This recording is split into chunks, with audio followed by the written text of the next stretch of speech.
who's the CEO and founder of the Share the Road Coalition. You know, it's great to see you all here, and you said that cycling wasn't popular and wasn't growing and an issue in our communities across this province by the turnout this morning, and we're competing with hockey and beer. So to have this kind of turnout given the other breakfasts, all kidding aside, I want to thank Councillor Freeman, who most of you will know, from the City of Waterloo. I'll get to introducing Diane in a moment. But I want to say a few words about our organization. I've seen many of you at our booth in the last couple of days. Some of you came to our mobile workshop on Monday evening with the City of Ottawa staff, where we toured by bike the city under the able direction of our friends at the City of Ottawa, and Councillor Marianne Wilkinson is here, of course, from Ottawa, a bicycle-friendly city in Canada, to be sure. And Marianne will tell you how they've achieved that and what they've got planned. In the interim, I do have a few slides that I mentioned for you, just to talk about Share the Road, who we are, what we do, and where we're headed. And then I'll introduce Diane, and we'll get on with what you're here for, which is to hear from these three municipal leaders about what they're doing in their bicycle-friendly communities. So, Nate, many of you will know the story of why we came to be.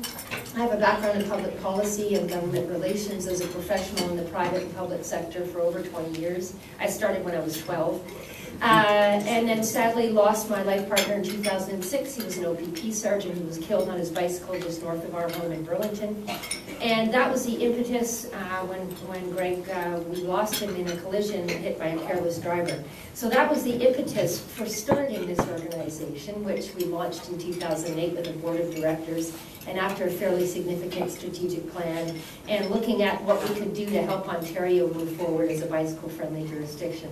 So our work has continued. This is a little about what we're trying to do, and of course enhancing access, improving safety, and education is a big part of our work.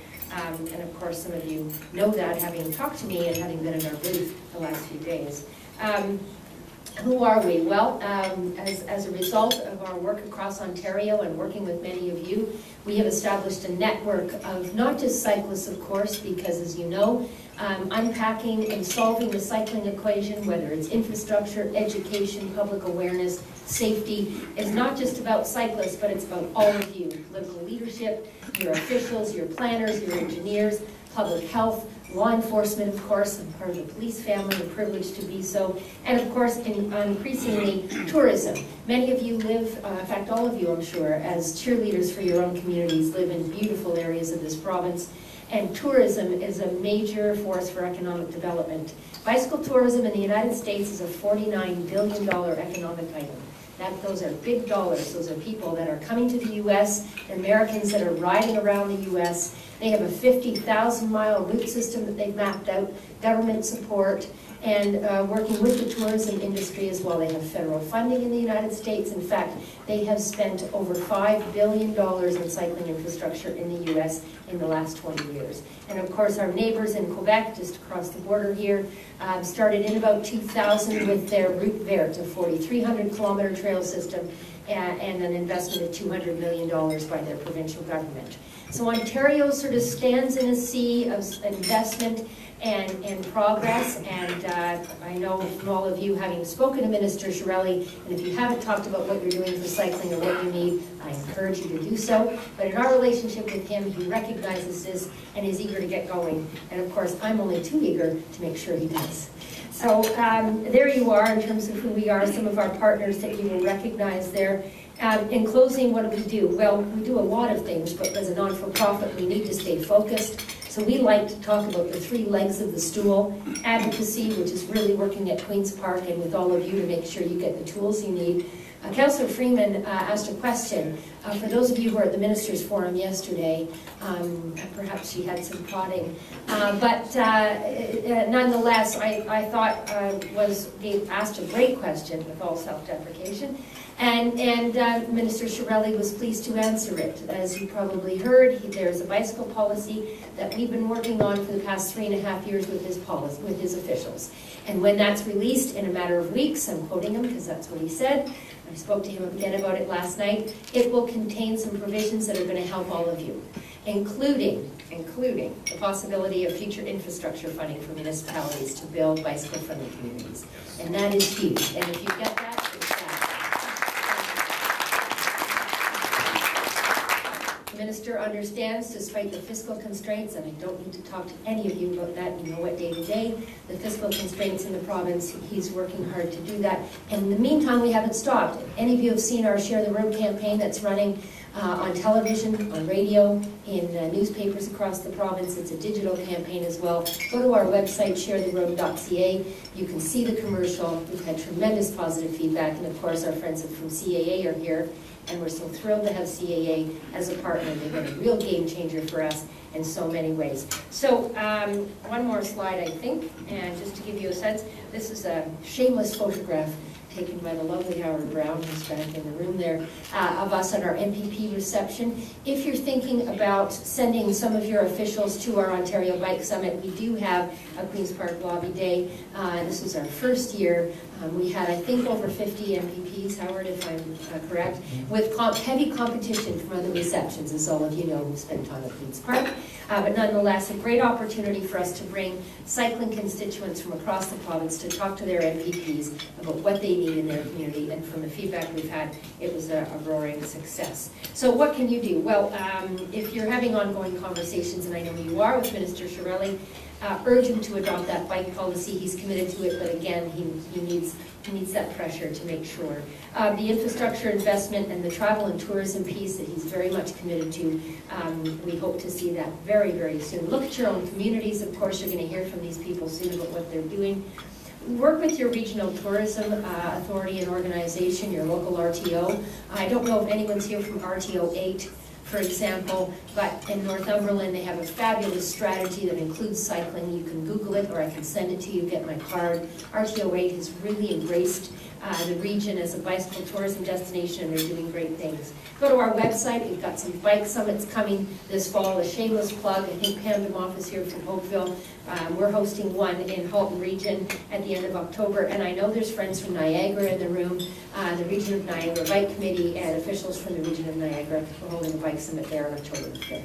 So again, I'm going to bring Diane up now, but just thrilled to have you here, and Diane will now come forward. I like to, and we're friends, so I'm going to be clear about that from the outset, but Diane is what I call a triple threat. She's an engineer, an environmental engineer. She has become a daily cyclist who commutes to work by bike, and that has given her, she tells me, a new appreciation for what it's like to ride every day, and it's helped her shape the conversations in her community and in her ward. And she's also a supporter of ours and a leader, and sits on the board of directors of AMO on the large urban caucus, having been elected yesterday. Province is to look at alternative ways to get them there, and that includes active transportation as a key link to that equation. And I guess that's my engineering coming through.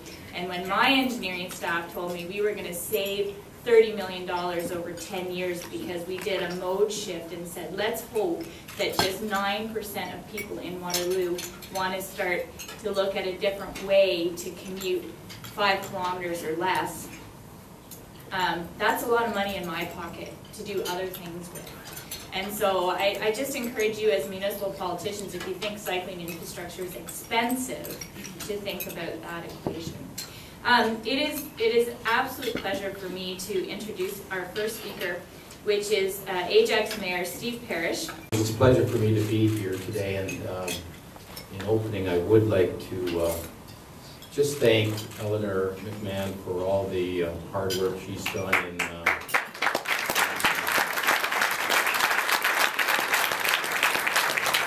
really raising the profile of cycling in Ontario and being such a tireless advocate. I mean, I've been at this game for a while now, and it wasn't that long ago that a room like this talking about cycling would not be full. There would be a few people here, and we'd all be clipped in and wearing spandex and silly hats, and that would be it. But largely from Eleanor's efforts and some others, it's really grown. I don't want to speak too long, but I do want to tell you a few things about my experience. First of all, my bio is a little inaccurate. I became mayor in 1995. That's why I was re-elected in '97, and not the other way around. The other thing that the bio misses is that I'm now a grandfather, and I have a little granddaughter named Madeline and a little granddaughter named Kenzie. And I only say that I started my family when I was 12. Of course, I'm much too young to be a grandfather, but the reason I say that is that, like all of you, I got into the business of municipal politics because I cared very, very much about my municipality. I cared how it would be in the future for my children and now my grandchildren. And I want my community to be safe. I want it to be healthy. I want it to be diverse. I want it to be inclusive. I want it to be green. I want it to be prosperous economically. And for me, cycling isn't just about cycling. It's a metaphor for all of those things that I want my community to be, because cycling is a metaphor for all those things, and it helps in the process of making your community become all those things. So I'll give you a few examples of that. Cycling infrastructure in our community has made it possible for people to get around our community in more than one way, i.e. the car. Ajax was built and started in the glory days of the car, where the car dictated how everything was built, from our streets to our malls to our plazas and everything. And so everything and everybody got around in our community by car. But the fact that now, through becoming a more bicycle-friendly community, people can get around our community by bike and as pedestrians, and in the various ways, it opens up the community, makes the community more civilized. It means that if I don't choose to own a car, if I can't afford to own a car, if for health reasons or whatever I don't want to drive the car, I have the means to get around my community. And that is an inclusive thing, that's a fairness thing, that pulls the community together. The other thing is, I don't know if you've noticed it, and I'm sure you have, in going around Ottawa, this downtown area of Ottawa over the last few days, and the number of bicycles that are around, is if you have a street scene that's full of people, on bikes, full of people walking and interchanging with one another instead of just all going around in cars, you create something in your community that it's hard to define, but you know it's there, you feel it. This is a warm place, this is a people place, this is a place where I want to be. And that gets me to the point about economic development. You know, we've gone in this province from a place where we used to make things. We used to make widgets. We used to make cars. We used to make a whole bunch of things. And those jobs are fleeing. A lot of them have gone. They've gone to places where the labor costs are much, much lower. So how can we, here in Ontario, this wonderful place, Ontario, keep our economy strong and attract jobs to our communities? And I would submit that the only way that we can do that, and the thing that we have in abundance more than many other places in the world, is intelligence, it's people, it's creativity. And those are the types of raw materials that are naturally attracted to vibrant communities, to communities where people can have a real life, can have interchange with other people, that there is a dynamic in the streets, etc. And a cycling environment promotes that. The other thing that I think in terms of economic development is that cycle tourism, as Eleanor has alluded to, is becoming huge. And all of us, if we think about it, have some wonderful resources in our community. Now, who'd have thought that Ajax would be a tourist node? I mean, I didn't, and I grew up there and I love the place. But we have 7 kilometers of Lake Ontario waterfront. We're joined to the Quebec border into Niagara Falls and soon all the way to Windsor through a waterfront trail system. And we have a publicly owned waterfront that's all 7 kilometers publicly owned, got a trail through it, connects east and west. And we have thousands and thousands of cyclists through our community. during the summer, during the warmer months especially.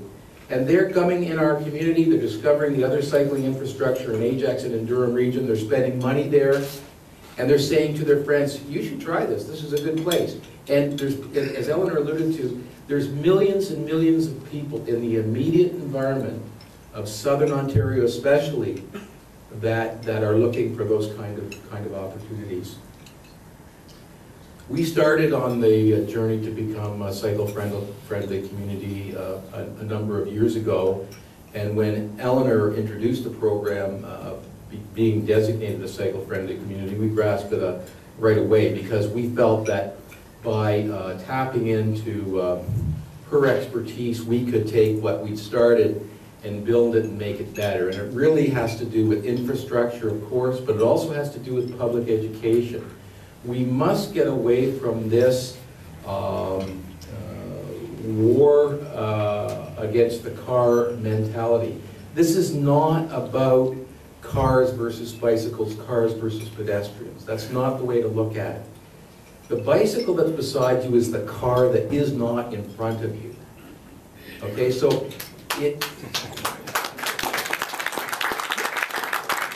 in my geographical area, we have a serious problem with respect to transportation, and many of you do as well. But we have a gridlock issue. We have a real gridlock issue. It's getting worse. So how do we solve that? Do we build more and more and more roads? Well, we have to build more roads. We know that. But we also have to build in a multimodal transportation system that includes transit, but includes pedestrians and includes bicycles.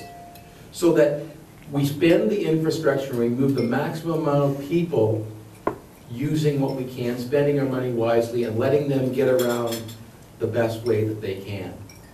And we've expanded. We have now a trail and bicycle lane system that's well over 100 kilometers, which for a small community like Ajax is significant. We have a bicycle and pedestrian master plan, which we implement, and that's important. You have to develop the plan, you have to develop it from the ground up, but you also have to have on your council, and I know many of you know this because I'm preaching to a certain extent to the choir here, that you need to have political champions and advocates on your councils like they do in Waterloo and Ottawa and Ajax and Erie and Essex, sorry, and many of our communities. But if you don't, you need to have the plan because you need to build the money into the plan and spend it year in and year out, and that's how over 10 and 15 and 20 years you build a great system. So we are extremely pleased to be part of the bicycle-friendly community. I think there's now, Eleanor, about 15 in the province of Ontario. I think shortly we're going to have many more, and as a group, I think we can get from the provincial government the assistance that we need. As we know, our budgets are tight. We don't have the money to spend lavish amounts of money on bicycle infrastructure, but the town of Ajax has been doing this for a while. We've used the federal gas tax money for that purpose. We have built bicycle infrastructure into our development charges legislation, so we raise money through development charges. Whenever we're dealing with developers, we get them up front to put bike lanes and bike trails into developments. So there are a number of ways that you can build the infrastructure to do it.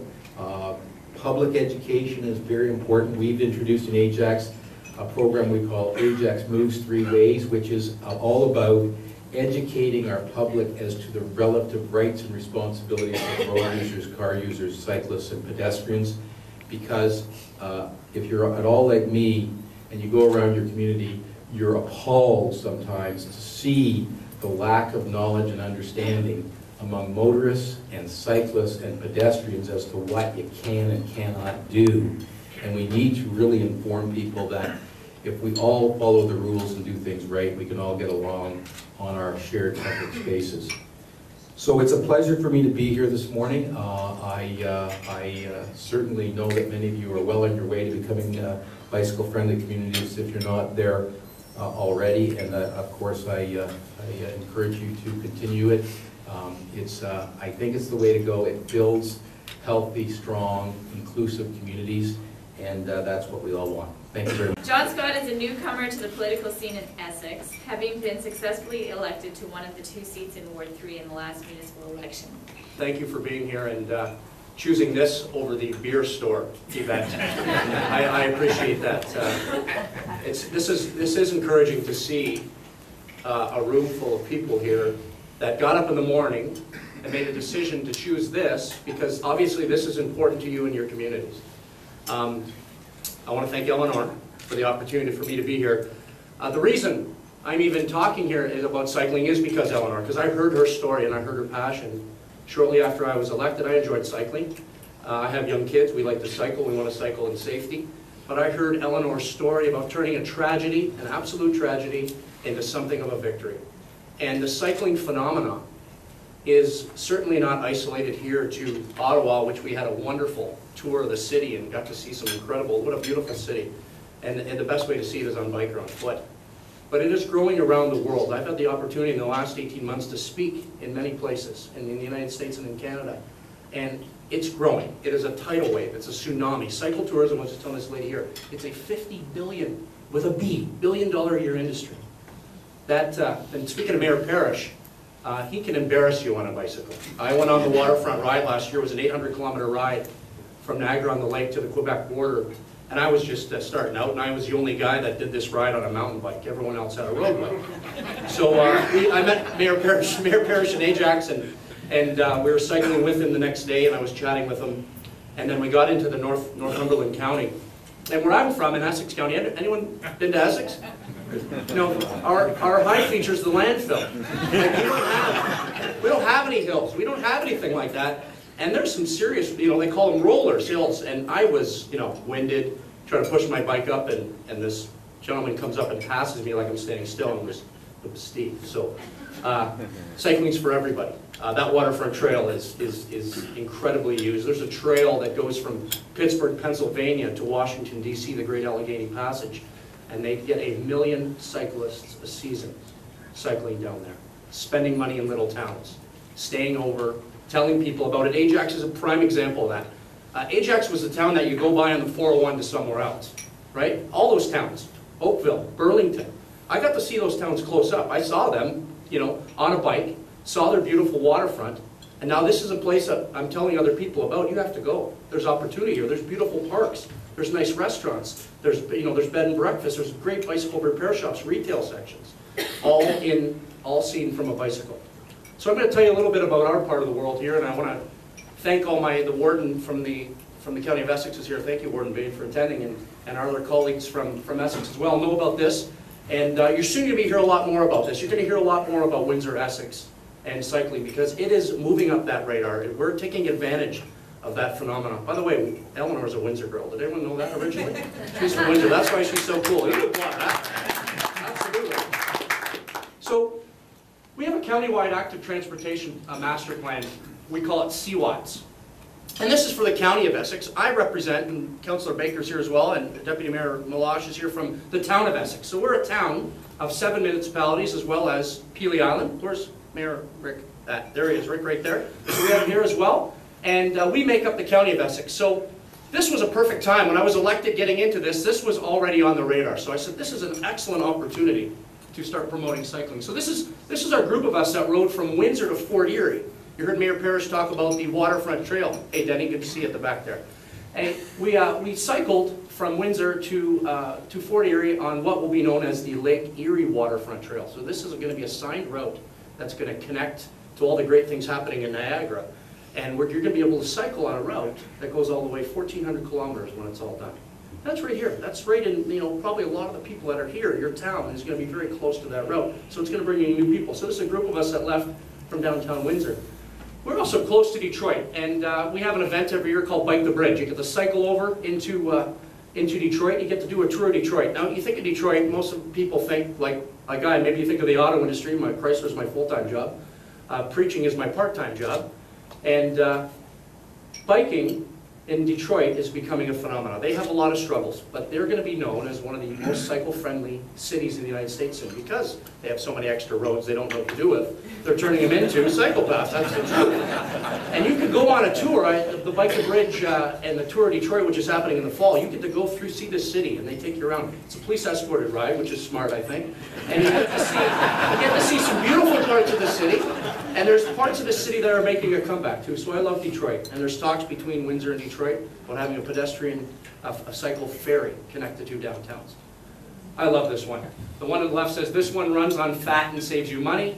The one on the right, this one runs on money and makes you fat.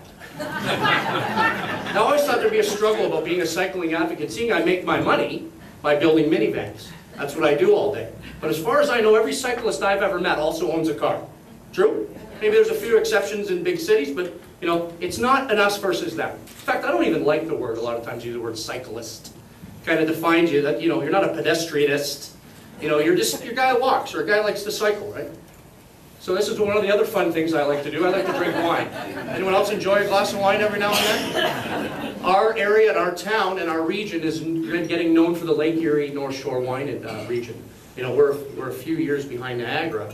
But we have 17 wineries now, Bill, and there's more coming online. So this is a wonderful place. We're on the same latitude as Northern California. And to Kingsville, we're one of the most southern towns, along with Kingsville, in Canada as well, Peely being the most southern. So we have a lot of exciting things going on. We have cycle tours that are happening for the War of 1812. We had an Explore the Shore along County Road 50. People are coming out in droves to, you know, take advantage of our wine industry and agritourism. I'm going to go through this kind of quick too, because I know you guys don't want to read. You want to hear some stories, you want to hear some exciting things that are happening as well. But we now have a plan. We have a plan, a regional plan, to take our area from 77 kilometers of bikeways and trails to almost 800 over the next 20 years. So this is going to be phenomenal for our region. Not just for tourists that are coming in, but for our residents. Our residents are going to be able to cycle, and we heard this. I know I heard this at the door. People say, what are some of your concerns? I want to be able to cycle safely. I want my kids to be able to cycle to school. Anyone hear that? I want my kids to be able to walk safely like we used to do, right? So this countywide active transportation plan recognizes this, and it's going to increase it dramatically. So there's a vision of it. I won't read that. Outreach and tourism potential. You heard some of it today. It is, I've seen it. I know for me, when I took those 2 long distance rides, I kept a log, I kept recorded, you know, notes of what I spent in these towns, and it's proven. The data will show cycle tourists spend more and they stay longer in your community. So when they come in, you know, they tend to shop local. They'll stop at those mom and pop stores. They read all those little plaques that we all drive by. But you get to see those things. You see the parks. You get to see things you don't see in a car. Again, low and slow. So, and Mayor Parrish hit on this, cycling is a form of transportation. And what we're doing is you know, Diane Freeman, wonderful things going on in Waterloo, and you said, I wrote it down. You said, we don't need to build any more roads. We need to accommodate some of the other opportunities and other modes of transportation that we have. And that's what our countywide plan is doing. You probably have similar ones in your area. So what are some of the benefits? It's the health benefits. One of the distinctions that Windsor-Essex has, and we're not too proud of it, it has some of the highest childhood obesity and chronic illness in children in Canada. That's something we're trying to change. That's something cycling can change. So real quickly here, these are our communities here, and it's about connectivity. So we're going to go from 77 kilometers to boom. Look at that. Everywhere you see, you can clap that. Everywhere you see a dotted line, that is going to be a cycle facility of some sort. That is going to be a paved shoulder, multi-use trail. There's going to be some off-road trails as well, working with the Conservation Authority. But it's going to totally change the landscape of what Essex is going to look like. So we have the challenges. Heavy auto, we're a big car town, we love our cars. I cycle to work every now and then, 41 kilometers one way, and people look at me sideways. They call me and say, John, I could have picked you up. You didn't have to bike to work. I tell them, I want to cycle, this is fun, I enjoy this. Some people, they don't get that. They think our family's broke. So we have the same challenges. You heard me, we have challenges with safety concerns, we have some behavior, but this is something I believe that will change in time. So here's some of the things you're going to see, some of the facilities you're going to see in Seawatts. And cost. It all comes down to cost. And one of the sticking points from getting this passed, and I'm sure our county councilor reps that are here as well will be adopting this in the fall. The challenge was, you're going to be shocked, it was about money. It was about, because this is a split. We're going to be sharing this. The county's going to be sharing costs, The municipality is going to be sharing the cost. So when this is all done, it's a $52 million project. But look at the benefit you're going to get. We're going to get a benefit. All those benefits, the health benefits, the safety benefits are all worked in here as well. So next steps, endorsing the plan again. I changed this slide in anticipation that in September of this year, this is going to be adopted. And then the implementation starts. I want to finish with this. This is my son, Connor. If there isn't a, you know, you can look at all the reasons why to do this, all the tourism reasons, all that. I do it for my children. I want my children to be able to cycle in safety. This is in March, by the way. My son has t-shirts. That's how nice it is if you want to come to Essex. We get an inch of snow and we shut the schools down, right? So I want to be able to cycle safely with my family, and I know you do too if you have your grandkids, your friends, your family. And you know, cycling is the answer to a lot of our challenges. So again, God bless. Thanks for your time, guys. What we call this is going for gold because we did get last year, we got the silver last year, and we thought, well, if you have silver, what do you get next? It's gold. So that's what we're trying to work towards. This is getting the presentation. On the left is Councillor Chernyshevsky, who was one of the people that took you on the tour on Monday night. What makes us a bicycle friendly? Well, part of it came about because we had a transit strike a few years ago. Started in the middle of December, went to the end of January. Not the best time of the year in Ottawa. And people had to get around. We had more people who were cycling and more people who were walking. And we were just in the midst of doing a transportation master plan. So that would take a lot of things in, and I think it was a big issue that helped us to get this going. Right, so what we do, we have bylaws, official plan, and part of that official plan is a transportation master plan, and part of that is a cycling plan, and part of that is a pedestrian plan. So we have all of those together. And the zoning bylaw also has key issues that relate to cycling. The cycling network is done in several ways. We have 130 kilometers of paved shoulders. We have 209 kilometers of bicycle lanes. We have 236 kilometers of separate bicycles and pedestrians. And we have 135 kilometers of pathways that are not paved. So there's lots of ways to get around Ottawa on bicycles. Hit the screech. And they've done a damn good job of it too. Otherwise there's nothing but water here. I want to, before I forget anything else, I really want to thank my introducer here from Tim Hortons. She's a really interesting lady, and that was a really interesting introduction. It is true that I much belabored, and these are in Newfoundland, some of the city councillors of St. John's. This is about a decade ago. If you know St. John's, Elizabeth Avenue is kind of the Fifth Avenue of St. John's, if you will. And there's no 1, 2, 3, 4. On the far east side of Elizabeth Avenue, there's a Tim Hortons. It's difficult to get into, and it's got a small parking lot. But at 8 o'clock in the morning, I mean, you had traffic lined up as far as Holy Road, which is about 30 miles out of the city. And this was after the fishery closed down, and before the oil boom and everything else. And you know, this was amazing business. And as I say, some of the weaker minds, and there are a few in our province. Some of them get elected premier.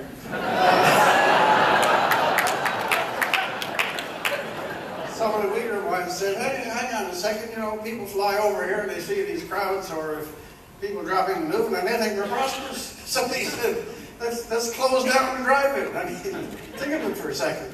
The only business in all of Canada that was functioning, and a bunch of Newfoundland want to close it down. Kind of represents the government attitude at the higher levels at its best. But then, as the good lady was, she's honest enough. I mean, one of the reasons you go to Tim Hortons is to avoid the people who go to Starbucks.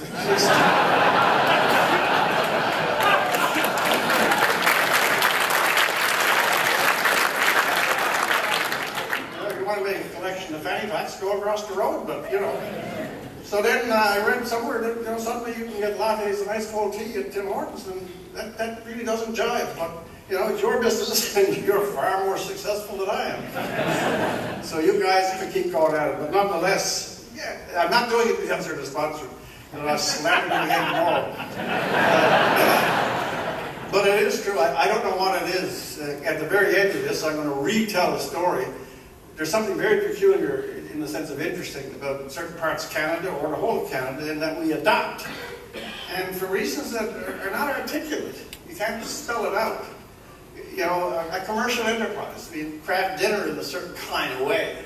And back home where I'm from, there's a thing, and I will expand on it later, and some of you have already heard it, which is too bad, because you're going to hear it again. The Purity Biscuit Factory is almost the Catholic Church in Newfoundland before the Scots. And now you have Tim Hortons across the country here. You can't think outside of, you know, the Queen herself and a few things, of something that so many people get a ready identification of. Now this is a vast digression that I'm on up here, and I haven't even begun yet.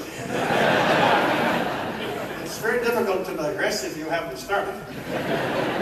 It's like leaving the path before you get on it, but there we go. This force and power in Newfoundland, Pharaoh is a good word for it.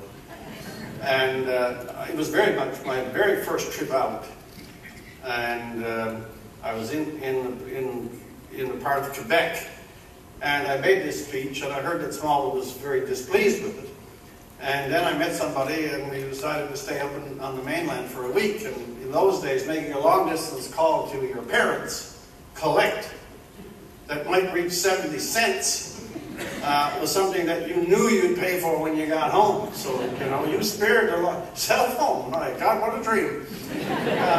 So about a week later, after all of the conference was over, I had no idea of the tempest that was brewing down in Newfoundland. It is true, it doesn't make it any more interesting. But anyway, I called home, and usually my mother would answer the phone, and it was my father.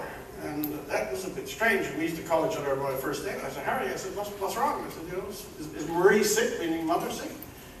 She said, Marie? No, she didn't. He said, that's sick. She said, she's in the bedroom. And I said, well, what's she doing in the bedroom in the middle of the day? She said, you don't understand, do you? I said, I have no idea what you're talking about. Well, he said, Mr. Smallwood, because he still called him Mr. Smallwood. Mr. Smallwood went on CTV, which is CJON really, went on CTV last week for half an hour, called you all sorts of things and told you not to come home. And your mother's been scared ever since. And she's in the bedroom and she won't come out while the television is on. And it's the God's truth I am sharing. No one else cares about this, I know. But about 3 or 4 years later, when I got what I will lazily refer to as work, in other words, I joined the CBC. I remember my mother, this is true, she was a sweet woman.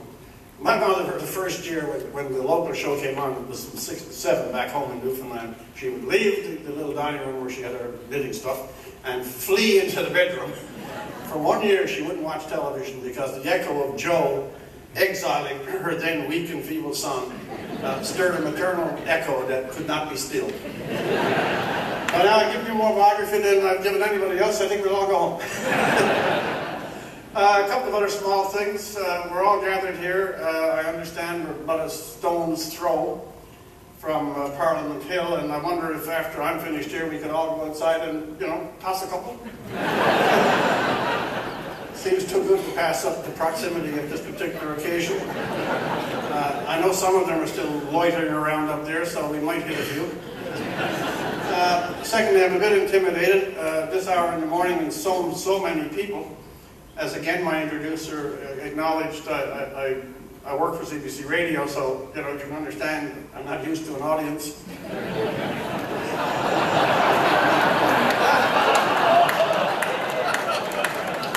Maybe it is screech. I know, by the way, that this is the last session, and I know that I'm the only dividing wall between you and the superior sunshine, so it will be my mercy to attempt to keep these things relatively brief.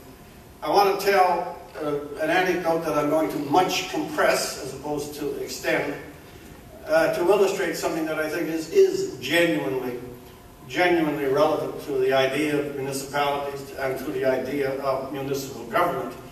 And even though, and I've told the story any number of times because it's such a strong one, it's an anecdote, it isn't particularly funny, and it's one you already know about. But it has within it, I think, elements that speak to the nature of town and city, and to the character and temperament of province and provinces. And though, as it happens, it's mainly confined to Newfoundland, and that in this case is a coincidence. It did have serious touching in Nova Scotia as well, but with some alteration, it would be the truth for any province if it had occurred there. And normally, to tell the full story, because I've covered it as, well, I'm not a journalist, not sure what I am in that context, but I think I bear the same relationship to journalism as a streetwalker does to the Department of Highways. You get where I am. But I did cover it for the National twice. I met some of the people that were involved. And again, because I am going to compress it, and it will lose some of its savor. But I think the main point in the center that I really want to make is the point about where we live, what we value, why our communities are the prizes to us that they are, and the nature of the country in which we live, and from whence does it get those things that most attach us, that most give us the fervor and the affection that we have for our own native place. So without any further extension, I'll just, again, collapse the story. It was September 11th, I'm not picking it for the drama, 9/11, and when all the planes were called out in Gander, because Gander happened to be that spot closest to the middle line of the north of the Atlantic Ocean. It's understood in airplane emergencies that there's this kind of invisible mark over the ocean, and the planes coming this way have passed it, and the planes going that way haven't reached it. Then if they're called down, you go to the nearest airport. Gander got a lot, Halifax got some more. As I say, it's an accident of geography that this story is about Newfoundland, but I'll just give you a bit of the flavor.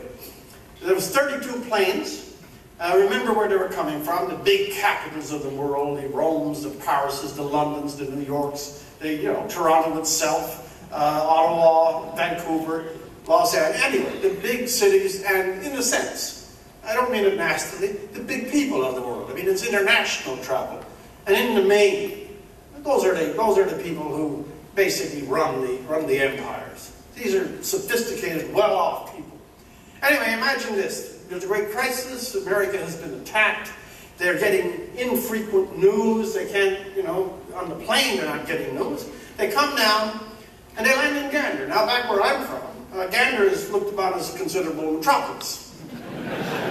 I mean, when you hit 5,000 people, you're breaking all the boundaries right there. So, when the plane landed, there were 32 planes. And they were left, because of the coordination and some uncertainty, they were left on the tarmac for a considerable period of time, in the middle of their already building anxiety.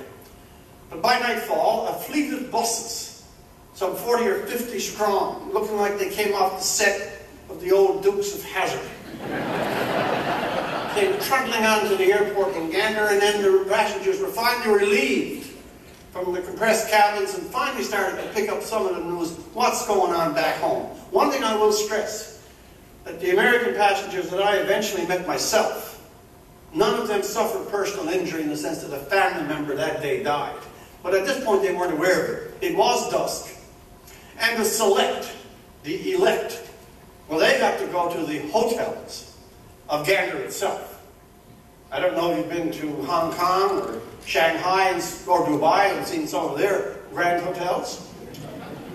Perhaps you've been to Gander and seen the Albatross. Huh? Yeah, or the Sinbad.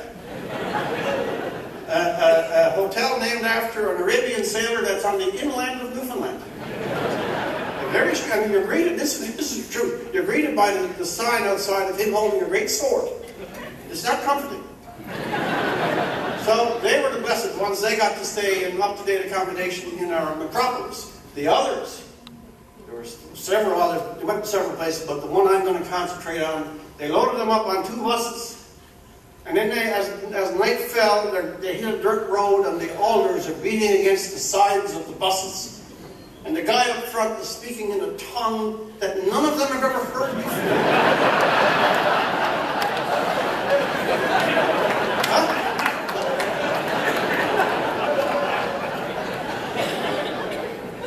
Anyway, they're beginning to wonder if things might be safer back home than in the bus. They arrive at Gambo. And Gambo, as I know it, when I filmed it, Gambo was all of 800 people, very poor town, hit by the fishery. And they arrive, and it's Gambo's biggest building, at the concrete, but no paint, it's still gray, at the concrete citadel of the Salvation Army. And standing in front of it is the most formidable she. I believe she was a colonel, but wonderful woman, a truly wonderful woman. So she stood there in all the authority of the Salvation Army as the poor, scattered, and still anxious Americans devolved from the bus. And she immediately made it clear, such are the rigors of the Salvation Army in Gambo, that they would be separating the sheep from the goats.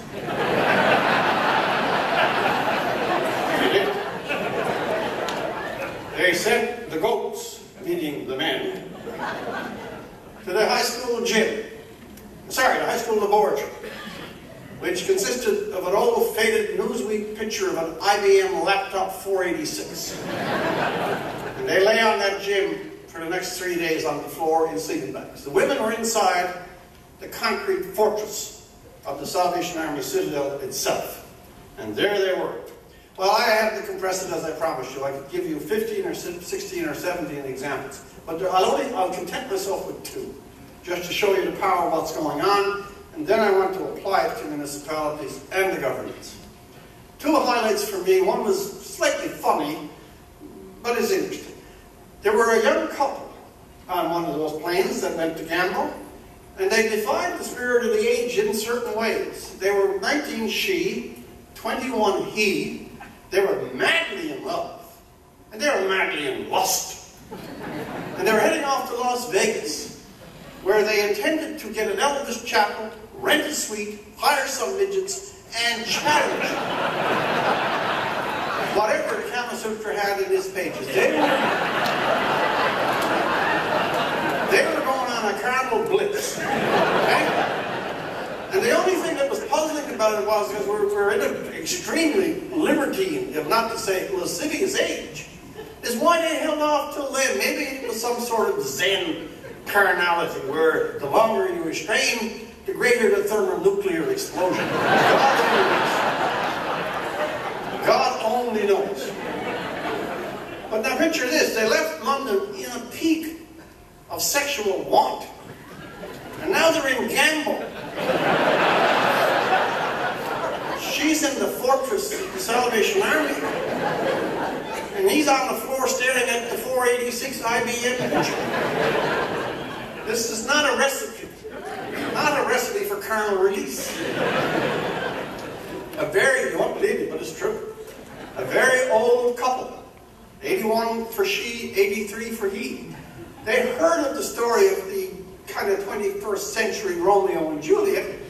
And George was his name, and all of Olivia was hers. And George said, you know, Olivia, he said, it's a long while ago. He said, it's a long while ago. He said, but I seem to remember it was fun. And Olivia looked back at George, well, she says, for you, maybe.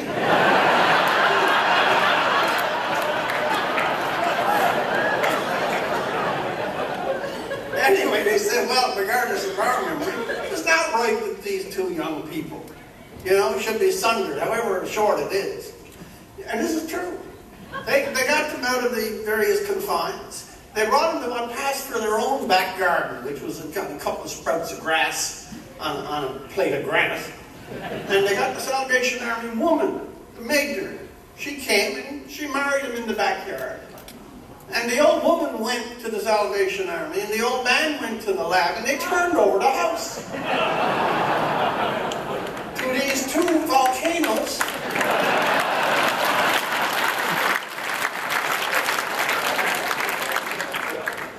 Awaiting their rapture. Now, I don't expect anyone in this audience to know this, but did you know that in 1932 there was a tidal wave preceded by an earthquake on the south coast of Newfoundland? Well, up until 2011 in Gambo, that was the biggest seismic shock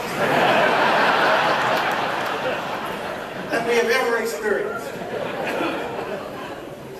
For 2 days, the roof